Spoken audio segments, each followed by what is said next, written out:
Ket, mam charge kob, ba sa mwen yave, li charge kob li ba jen vle bon kob. Mwen ma fon kousou. Ya, Don, so gen, mbalo. Awo di po. Mwa beze l'ajan fini. Ok. Ou kon pou ki sa mwen bo job sa, pase ou ki semble vole ya. So, malete di avon de? Ou toujou sou fe kole. Ou mwen mwa sorti la. Li kon kake kob sou li men.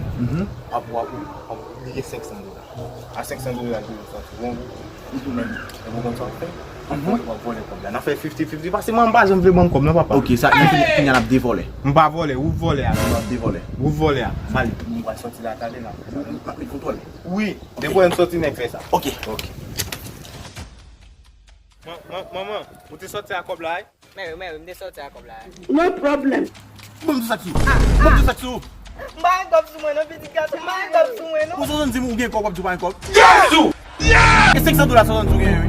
Don, wati yo.